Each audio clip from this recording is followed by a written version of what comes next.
Pak Sulaiman. Tapi setelah Pak Sulaiman memberikan informasi baru, sepertinya saya harus rubah pertanyaan saya.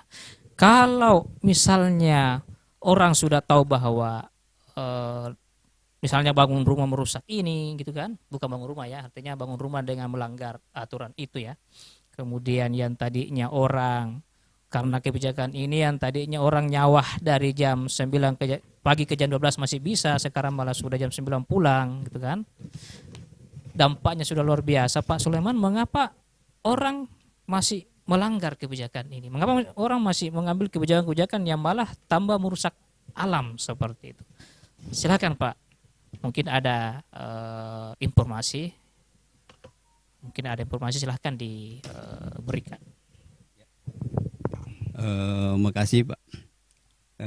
Ini yang saya sampaikan tadi Pak Kiai itu sangat sebagai harus kita garis bawahi ya. Seperti memang juga Rasulullah juga Nabi kita Muhammad SAW mengingatkan seandainya mereka itu memiliki selembar emas dan sekiranya memiliki 2 lembar akan meminta 3 lembar, dan itulah keserakahan hingga mulutnya penuh tanah atau mati. Nah inilah, nah Ya, ini jadi keserakahan. masalah keserakahan Ya, Pak ya. keserakahan. Nah, ini keserakahan. Tetapi kalau kita melihat keserakahan itu bukan ada di masyarakat ya, Iya, tapi itu ada di pengusaha. pengusahanya ya. Nah, kenapa? Di dalam misalnya agama Islam atau fikih, dalam Islam itu juga bahkan agama lain pun juga itu mengajarkan ya untuk tidak merusak alam atau lingkungan itu ya, dan memanfaatkan sumber daya alam secara bijak, bahkan sudah diatur dalam Undang-Undang Dasar 1945 pasal 33 ayat 3 Iya, bumi dan air bahwa bumi dan dan air serta kekayaan isinya alam dikuasai lainnya. oleh negara dan untuk kesejahteraan dan kemakmuran masyarakat. Iya, sudah Nah, lama saya dengar itu Pak, ya tapi ya. ini tinggal slogan aja ini kalau kita mau ini. Nah, itulah tadi bahwa sekarang ini siapa yang mengendalikan itu adalah di pemerintah. Dalam hal ini pengusaha. Nah, di situ di pemerintah itu, di pengusaha itu dia sebagai pemilik izin. Dia sebagai pemilik izin. Semua izin-izin dia yang punya. Iya. Nah, katakanlah izin perkebunan sawit, izin penambangan, izin tambang, dia yang punya izin. Iya. Nah, kalau dia misalnya, dan dia yang mengeluarkan dan dia yang bisa mencabut Iya. dan bisa membatasi. Iya. Tetapi inilah regulasi ini yang sekarang ini kita nggak tahu, bingung kita. Nah, buktinya kita melihat seperti misalnya kita contoh yang banyak sekarang digaungkan kelapa sawit. Bahwa kelapa sawit itu dari 16,38 juta hektar itu 52 hampir 53% adalah dimiliki oleh perusahaan besar. Notabene adalah yang 9 naga orang bilang ya. Ya ini kemudian perkebunan 53%. ya. Nah, Tengahnya. kemudian perkebunan rakyat yang melibatkan 9,7 juta masyarakat itu hanya 40 sampai 41%. Dan ketiga adalah paling 5% adalah perkebunan yang dimiliki negara. Di mana kehadiran tadi itu yang di dalam Undang-Undang Pasal 33 itu? Kenapa dia hanya memilih? Kenapa diberikan kepada yang orang lain untuk menguasai? Nah, inilah kesimpangan di sini. Nah, begitulah dia diberi. Dia tidak dalam pengusaha siapa saja, saya rasa sebagai pengusaha yang kurang beri itu akhlaknya yang baik, ya ada dilihat di sana, dibabak saja, diambil saja, karena dia sudah punya izin. Saya sudah ini. Nah, itulah yang terjadi, penebangan hutan dan sebagainya. Nah, inilah sebetulnya bukan sawitnya yang salah, tetapi adalah kebijakan regulasi itu yang keliru sebetulnya. Nah, saya yang sudah diberi izin, ya saya sudah berwenang, saya mau pergi tebang atau gimana itu hak saya. Saya sudah punya izin. Dan seorang pengusaha ya memohon itu wajar-wajar aja, tidak bisa disalahkan lagi dia. Karena dia yang bisa disalahkan lo mengeluarkan izinnya. Nah, Dan di dalam undang-undang di HGU itu juga dikatakan bahwa barang siapa yang masuk atau merusak itu HGU atau melintas di dalam HGU itu miliknya mereka itu akan pidana. Kejam, ya kan, berarti kita ini, nah itu yang tadi yang dimonopoli. Kalau kita lihat ya itu bukan bahasa kita bisa tutupi sinar mas dan sebagainya. Itu kan orang pribumi istilahnya pribumi non asli ya. Nah itu yang memiliki lahan kita di Indonesia. Nah inilah yang kita kadang-kadang memikirkan bahwa bagaimana. Nah sekarang diberikan HGU itu 25 tahun. 25 tahun diperpanjang lagi. 25 tahun kemudian diperpanjang lagi.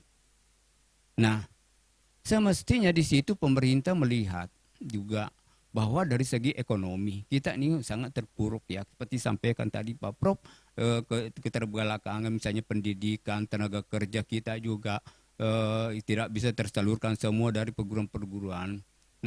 Nah ini sebetulnya kalau kita melihat di situ ya, karena alam sudah diberikan semua ke orang. Manusia setiap hari lahir, tentu lahir dia mau makan, makan dari mana, bercocok tanam seperti saya sampaikan tadi dari alam semua kan. Dan di situ. Nah sekarang alam sudah tidak ada, udah diambil semua, diberikan semua. Sudah dikuasai. Nah akhirnya ada segelintir misalnya masyarakat yang berada di pesisir hutan masuk menebang dan sebagainya mengambil. Nah itulah yang sebagai lagi yang diperalat bahwa masyarakat menyerobot dan masyarakat yang menebang ini dan bagaimana tidak, dia mau makan hanya untuk perut. Tidak ada yang memiliki 5 hektar itu yang mungkin paling cuma 1 hektar dia pergi ini. Tapi karena mau makan, mau hidup dan terpaksa dia akan melakukan. Dia mungkin dia tahu mau ini, tetapi ini tuntutan perut, bukan untuk kaya. Nah yang mereka dikasih sampai 500.000 hektar. Nah, keterpaksaan ini, Pak ya, karena keterpaksaan. Ini yang fakta yang kita harus ini. Jadi makanya saya bilang ada keserakahan di situ. Jadi bukti kesalahan itu bukan di masyarakat. Nah sekarang kita melihat ya seperti di Aceh, ternyata itu di hutan lindung di atas itu ada di Babat, hutan dan sebagainya. Seperti yang sampai ke dari Pak Pro itu ceritanya. Sungai, akhirnya sungai pendangkalan karena di hulunya sudah ditebang, kayu merali semua, ini terjadi erosi dan sebagainya. Nah ini yang kita ini. Nah sekarang disalahkan misalnya secara umum. Nah sekarang ini sebetulnya yang gampang sekali, pemerintah cabut izinnya. Siapa yang melanggar cabut izinnya, ada ketegasan. Ini hukum negara hukum, tetapi kita kadang-kadang hukum itu tajam ke bawah, tumpul ke atas. Nah ini yang menjadi kita. Nah sekarang udah nyata misalnya, kalau misalnya pemerintah sudah pernah mengatakan bahwa ada konsorsium ya, moratorium bahwa tidak boleh lagi ini, dan itu buktinya kan penebangan baru, karena itu kan kayu masih ada, turun ada nomornya apa segala, itu kan membuktikan. Nah ini nah sekarang sawit yang anukan sebetulnya bukan sawitnya, adalah oknumnya, ada pelakunya. Nah karena kalau kita bicara sawit juga berkontribusi untuk pemasukan negara, perusahaan daerah. Tetapi akibat menebang itu dia mau menanam sawit, artinya jangan kasih lagi untuk areal untuk sawit, stop. Misalnya, dibatasi Pak ya, batasi. Tidak dilarang tapi dibatasi. Tinggal itu perkebunan rakyatnya aja diperbaiki. Bagaimana perkebunan rakyat supaya masyarakatnya bisa sejahtera, keluarganya bisa sekolah, bisa ini. Nah ini yang sangat. Nah misalnya juga terkait dengan bencana-bencana alam. Nah pemerintah dalam hal ini seperti Pak Prof bahwa ekonomi kita kemarin kan dikatakan target 8% ya 2025 itu pencapaian ekonomi kita. Nah Sulsel itu 2026 dicanangkan 5 sampai 5,8%. Nah, Sulsel itu akan ditopang itu dari sektor pertanian. Nah, dengan katakanlah infrastruktur, perumahan, digitalisasi. Nah, ini yang Yusuf.